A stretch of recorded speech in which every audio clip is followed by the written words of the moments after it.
Lago con la ponencia que se llama El problema de la unidad en el imaginario de la izquierda. Jorge Lago es sociólogo, editor, profesor, ha sido investigador en varias universidades, ha publicado textos sobre sociología del trabajo, la cultura y el cambio social. Forma parte de Podemos desde su inicio e integró la Comisión de Cultura y el equipo de campaña para las europeas. Le cedo la palabra. Sí, pues, bueno, muchas gracias. Un honor, un placer estar aquí, estar animado por Jorge Alemán, que es siempre alguien del que se aprende y del que se avanza, y me parece, bueno, pues, un honor, como decía, que me hayáis convocado aquí. No sé si el honor va a ser recíproco, ahora lo veréis, pero bueno, como has dicho en la presentación, yo vengo de la sociología, además de la militancia política, y mi intervención va a estar más orientada desde ese punto de observación o de preocupación, pero abordando, que es lo que voy a intentar hacer, tres temas muy presentes en la obra de Jorge y en su lectura de Lacan, y tres temas cuyo entramado que voy a intentar hacer a continuación, muy superficial y muy rápido, más para sugerir líneas de lectura que permitan deshacer o abordar o trabajar o tratar alguno de los escollos, de los traumas incluso o parálisis en los que se encuentra, creo, todavía ese pensamiento y esa necesidad de las lógicas de la emancipación que dan título a este encuentro, ¿no? Los tres temas son evidentemente imposibles de abordar por amplios y excesivos, y sin embargo los menciono y a continuación los intento entramar en un relato con algo de sentido, ¿no? El primero de ellos, que para mí es necesario siempre partir de él, es la reflexión de Jorge a partir de Lacan y de sus lecturas de Laclau y de su discusión también con Laclau, de la imposible unidad o plenitud constitutiva del sujeto, de lo social, del sujeto político, del orden social, de la construcción de la subjetividad o de la identidad, llamaría yo desde ese lugar sociológico tan poco afín al lenguaje lacaniano muchas veces, ¿no? A la necesidad, por tanto, de romper con esa metafísica de la unidad que ha atravesado y acompañado y definido la historia del pensamiento de inspiración marxista en sus muy diferentes versiones, ¿no? El siguiente tema que abordaré y que intentaré entramar con el anterior es el del duelo por una revolución ya no operante, ya no constitutiva del pensamiento emancipatorio, pero que probablemente, y esa es la pregunta que se hace Jorge, que yo retomo y que intentaré contestar muy parcialmente, que es la de una pérdida que no ha tenido un duelo. Y ese duelo no hecho de la pérdida de la revolución como lugar de refugio y también de esperanza o de fe o como lugar mítico ha generado, a mi juicio, y sigue generando un vacío, un espacio vacío que debemos saber tratar, ocupar, trasladar, transferir o hacer algo en cualquier caso con él. Y creo que tiene mucho que ver ese vacío dejado por el no duelo, el duelo no hecho por la revolución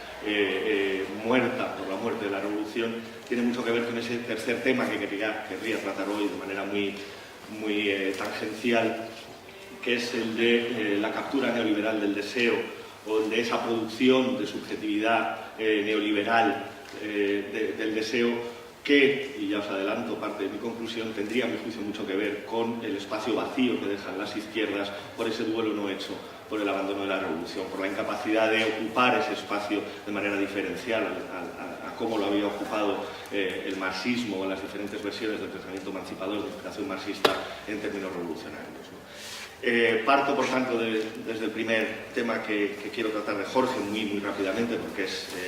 enormemente amplio y complejo, el de esa imposible unidad o esa escisión constitutiva que despegaría en tres niveles claros y que creo que marcan la verdadera diferencia entre la izquierda de inspiración marxista y la izquierda, digamos, que dialoga o que se inspira o que discute con Lacan y con los lacanianos, que es esa imposibilidad de la unidad o esa presencia de la metafísica de la unidad en el pensamiento de izquierdas, ¿no? La unidad del cuerpo social, que es a mi juicio el punto cero de las izquierdas no lacanianas. El conflicto sí, el antagonismo sí explicaría la historia, pero precisamente porque sería algo a poder eliminar, a poder desbordar, a permitir pensarse una reconciliación de la sociedad consigo misma. Ese punto cero de las izquierdas marxistas creo que entra en diálogo y en contradicción con todos los aportes lacanianos, y me parece fundamental partir de él siempre que pensemos la emancipación.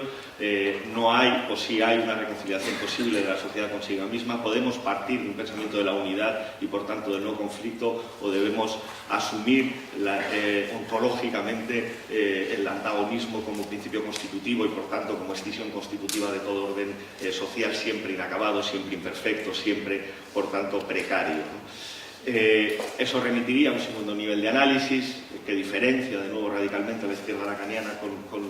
con la que podríamos decir de inspiración marxista, que es la unidad del sujeto político. Habría una unidad dada por las condiciones sociales, por las condiciones materiales, por el devenir histórico, por las relaciones productivas. Cada rama del marxismo hará y acentuará una explicación u otra, pero siempre partiendo de un sujeto político preconstituido, ya dado y por tanto unitario, ¿no? Expresado en términos de clase, expresados en el caso de Negri en términos de multitud y a través de su inmanentismo, pero siempre ya una unidad preconstituida del sujeto político que no habría por tanto que construir, que articular y que además no debería ser el resultado, por tanto, de una heterogeneidad imposible de suturar, sino que sería justamente lo contrario, una unidad ya dada por las condiciones sociohistóricas, ¿no? Y un tercer nivel, que podríamos denominar el de la subjetividad, en el caso de los que venimos de la sociología de la identidad, que en el caso del marxismo habría permitido pensar en un sujeto consciente de sí o falsamente consciente de sí y habilitar, por tanto, ese clivaje entre la falsa y la verdadera consciencia, que podría ser determinada por el analista externo de la sociedad y de la historia, y que permitiría pensar en términos de una unidad de las demandas, necesidades, anhelos, deseos, pulsiones de un sujeto unitario en contra de de las malas noticias que nos ha legado la lectura del psicoanálisis de Lacan y sin duda de Jorge, ¿no? Esos tres niveles de la metafísica de la unidad que se opondrían radicalmente a la izquierda, podríamos decir, lacaniana, me parecen sustantivos como punto de partida.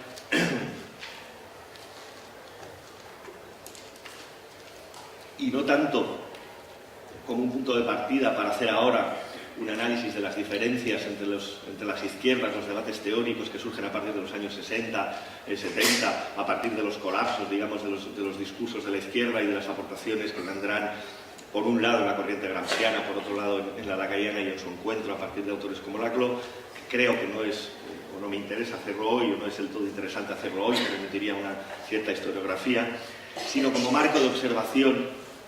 de los colapsos, de las parálisis, de las dificultades que aún hoy seguimos teniendo en términos justamente de discurso emancipador. Cómo se cuela una y otra vez el discurso de la unitario, la metafísica, la pulsión metafísica de la unidad, y cómo debemos precavernos de ella, y cómo el marco lacaniano nos permite un punto de observación también de algunos momentos sintomáticos de ese colapso, ¿no? Para señalar, que es lo que voy a intentar hacer a continuación, tres cosas relativamente simples en las que estructuraré la intervención a continuación. Por un lado, mostrar desde ese marco de observación una tensión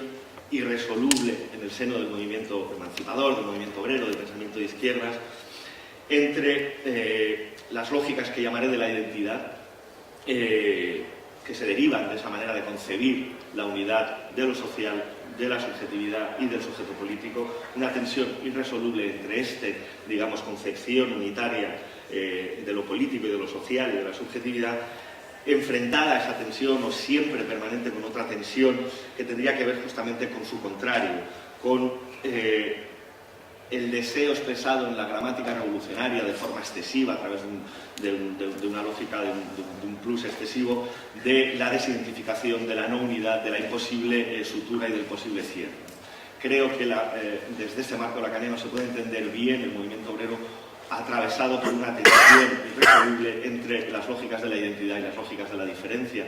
entre un pensamiento y una acción destinada a la afirmación de sí y de la afirmación de la identidad, incluso social, obrera, proletaria, expresada luego en partidos e incluso en estados, y una tendencia tensionadamente antitética contra la primera, que es justamente la del dejar de ser, la del no hay, incluso, por utilizar una expresión de Jorge que seguramente empleo, violentándola, y creo que eso es sano hacerlo también para traer del psicoanálisis a la sociología conceptos, aunque sea violentándolos, de la diferencia, de la imposibilidad de la unidad, de la posibilidad de la identidad, del dejar ser. Una vieja tensión en el fondo y por decirlo de forma muy gráfica, entre el ser y el no ser, que podríamos expresarlo entre la afirmación de la identidad obrera que lucha por sus condiciones de trabajo y a la vez lucha por dejar de ser uno, ¿no? por expresarlo a través de una imagen muy clásica, que estaría expresada en una tensión que atraviesa todo el pensamiento político de izquierdas,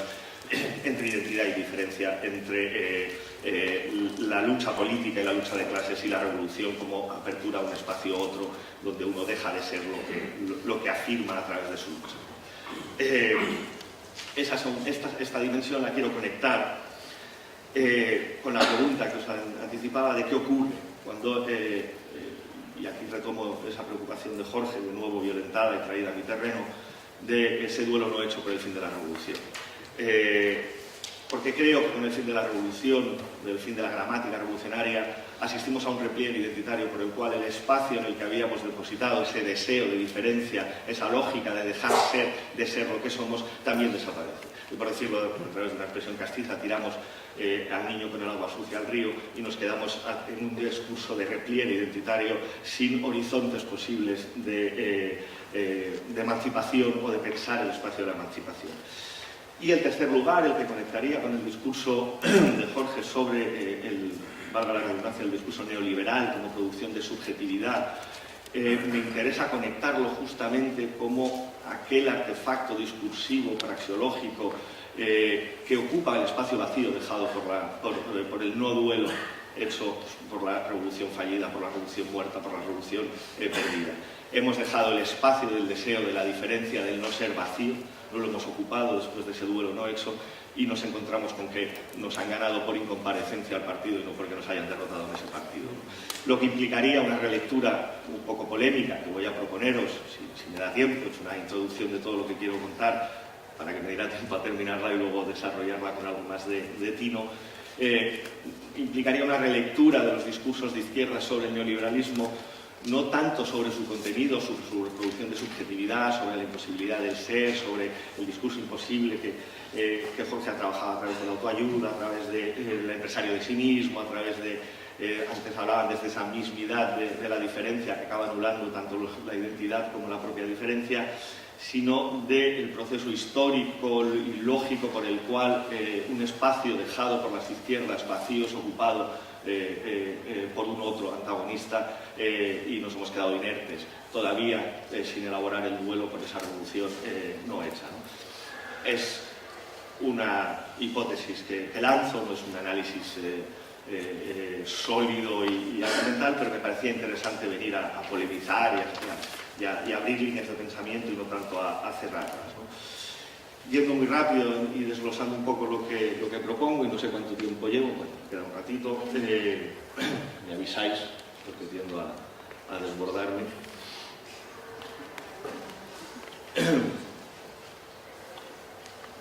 Como decía antes, creo que podemos en parte traducir el discurso de la Segunda y la Tercera Internacional como metáfora de ese movimiento emancipatorio, obrero, de inspiración marxista que acompaña el deseo emancipatorio durante el siglo XX, como el nombre de esa triple unidad, identidad política y social, como la traducción de esa metafísica de la unidad que opera en esos tres niveles que comentaba antes, a través, además, de tres lógicas con las que lo nombra: el trabajo como espacio de identificación y por tanto de construcción de subjetividad, una subjetividad no alienada o extendida, pero siempre remitida a la posición del sujeto ocupada ya en el espacio social, es decir, un proceso de identificación mediante el trabajo; su traducción en términos de subjetividad política o de sujeto político como clase, de nuevo como la unidad de la clase, como un sujeto unitario a partir de esa subjetivación previa o de subjetividad previa; y la del comunismo como ese momento de reconciliación de la sociedad consigo misma, del fin del antagonismo y por tanto de esa escisión, el fin de esa escisión desgarradora de las sociedades capitalistas. Me interesa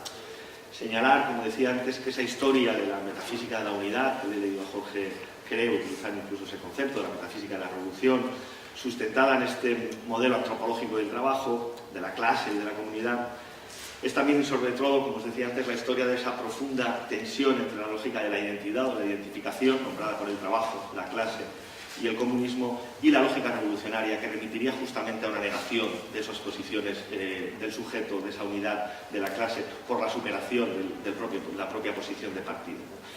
Una tensión entre la identificación y el deseo como desidentificación, que creo que define esa tensión permanente que atravesó al movimiento obrero entre, podríamos simplificarlo enormemente, las lógicas sindicales y las lógicas del partido, las lógicas de defensa de derechos y las lógicas de superación a través de la revolución de las propias posiciones ocupadas. Una tensión, por tanto, entre reafirmación de la identidad y superación y negación de esa identidad, busca una identidad otra, ¿no? Esa tensión, como os decía antes, me interesa preguntarme hasta qué punto no acaba con el discurso, la práctica y la fe revolucionaria, dejando ese espacio vacío del que os decía antes, ¿no? En un momento en el que lo que sucede, y ahora mostraré un par de momentos o 3 momentos que me parecen especialmente significativos de esa desaparición de la tensión que definía entre el ser y el no ser, entre la identidad y la no identidad, entre la afirmación y la identificación y la negación de esa identificación a través de su superación o de su desborde o de su denegación. Me parece, como os decía, interesante mostrar qué ocurre con el fin y el duelo no hecho por el fin de ese discurso revolucionario. Paso a simplemente señalar 3 ejemplos en términos más de momento sintomático que de ejemplo paradigmático de ese repliegue identitario y de esa quiebra de la tensión que a mi juicio definía el movimiento obrero, que permitía que el cierre unitario no fuera un crimen perfecto, por utilizar una expresión también de Jorge referida al neoliberalismo, esta vez al marxismo, y que hubiera siempre una tensión viva entre identidad y ruptura de esa identidad. Os leo una cita que además leí durante Vista Alegre 2 y que me dejó algo frío y helado, porque me remitió mucho a esta idea de repliegue identitario excesivamente. No es una cita de Hannah Arendt hablando de Rosa Luxemburg en el prefacio que escribe para el libro que escribe y que se publica póstumamente Rosa Luxemburg sobre la Revolución Rusa, ¿no? Y donde emite una crítica a mi juicio sustantiva y sustancial de los procesos de autoritarismo y de bloqueo de la democracia que está procediendo a la Revolución Rusa, y de una crítica, por tanto, de Lenin y Trotsky que creo que soy más necesario que nunca releerla, ¿no? Decía Hannah Arendt: «Soy y siempre seré enemigo mortal de la sociedad existente», sentenció August Bebel, fundador de la socialdemocracia alemana. Y añade Arendt: «Rosa Luxemburg necesitó casi una década, hasta su regreso de la primera Revolución Rusa, para descubrir que tras ese desafío se ocultaban la ausencia de compromiso con el mundo y la preocupación exclusiva por el crecimiento de la organización del partido». Entenderéis por qué me generó un poco de desazón leerlo durante Vista Alegre. A partir de esa experiencia, Rosa desarrolló después de 1910 su programa de fricción constante con la sociedad, sin la cual, tal como ella comprendió entonces, la fuente misma del espíritu revolucionario estaba destinada a secarse. La autora no tenía intenciones de pasar su vida dentro de una secta, por muy grande que ésta fuera. Traigo a colación esta cita como un momento sintomático de repliegue identitario, como proceso de fin o quiebra de esa tensión constitutiva que a mi juicio atravesó al movimiento obrero y al deseo de emancipación y a la fe o a las lógicas de la emancipación, y que conduce a una aparente repliegue narcisista. Me miro en un espejo social para, a través de una diferencia radical, afirmarme en mi espacio de identificación, en lo que soy, y no en la diferencia que me permitiría ser lo que soy y un otro que soy, es decir, a partir de una ruptura de la unidad que genera esa identificación, y que va más allá, a mi juicio, y que ya entrando en un lenguaje lacaniano implicaría pensar también en términos histéricos, de un repliegue identitario por una vía histérica donde, como decía Lacan, si la histeria tiene que ver con el deseo de mantener el deseo insatisfecho, aquí la victoria, ganar, proceder a esa revolución que permitiría una desidentificación, una superación de las posiciones de sujetos explotadas, dominadas, que son, sin embargo, afirmadas como momento necesario de una lucha, con una ulterior negación de esa propia posición, sería negada permanentemente ese deseo de victoria para mantener intacto el deseo, pero no satisfacerlo nunca, es decir, no ganar nunca, pero mantener mantener el deseo intacto de esa victoria. Ese es el primer momento de repliegue identitario, que creo que tiene ecos importantes con el presente. No quiero insistir más en Vista Alegre 2, pero creo que son evidentes. El segundo momento de repliegue, como momento, creo que sintomático, interesante, podríamos ubicarlo, me quedan 5 minutos, iré rápido, podría ubicarlo, me parece interesante ubicarlo, porque también tiene ecos interesantes con el presente, en el momento del fin de la vía nacional en los gobiernos comunistas y socialistas de la segunda posguerra mundial, es decir, el momento en el que se rompen las alianzas de gobierno de una parte de Europa, tanto a un lado como al otro del telón de acero, entre partidos comunistas y partidos nacionales, agrarios, socialistas, republicanos. Ese momento, dictaminado fundamentalmente por la Guerra Fría, en el que se produce un cierre de nuevo sobre sí mismo de la identidad obrera, de la unidad de esa identidad a través de la apelación a la clase obrera y su expresión en el partido, y un partido que se convierte en un lado del telón de acero en Estado y en el otro en un actor ya incapaz de operar en términos democráticos una desidentificación en términos de clase que permita abrazar la heterogeneidad social que está definiendo tanto en términos históricos como políticos el conjunto de las naciones europeas, ¿no? Ese repliegue de nuevo identitario que impide la solución democrática precisamente porque pasa por una desidentificación, por la necesidad de articular una heterogeneidad de demandas, de aspiraciones, de deseos, que es la única que permitiría mantener viva esa tensión entre revolución e identificación, o esa fricción de la que hablaba Hannah Arendt a partir de Rosa Luxemburg, ¿no? Y que de nuevo genera, a mi juicio, ciertos ecos con el presente y con las dificultades de las desidentificaciones y de las articulaciones de demandas diferenciales e incluso de alianzas políticas más amplias, ¿no? Estoy hablando de Podemos y de la formación de gobierno de manera encubierta, claramente. El tercer momento al que me quería referir es la victoria de la hegemonía socialdemócrata en el seno de los partidos que quedan al otro lado del telón de acero, de los partidos socialdemócratas, ¿no? Que no deja de ser, a mi juicio, el resultado de un contrato por el que se intercambia sujeción identitaria, fijación. Esto lo explica muy bien Laclau en Hegemonía y Estrategia Socialista. No hay una diferencia obrerista entre Kautsky y Bernstein, todo lo contrario. El gradualismo, el concepto de evolución de Bernstein requiere necesariamente de la fijación identitaria de las poblaciones a las posiciones de clase y a su horizonte único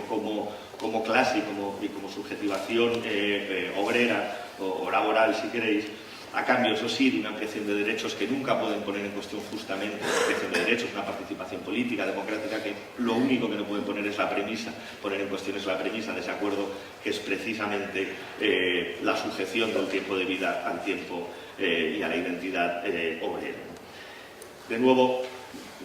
traigo a colación este síntoma, este momento socialdemócrata, porque es de alguna manera lo real al que siempre vuelve la izquierda en momentos de agresión. Quería pasar a ese tercer, me queda muy poco tiempo, a esa tercera temática a caballo entre la lógica o el discurso neoliberal y esa derrota de las izquierdas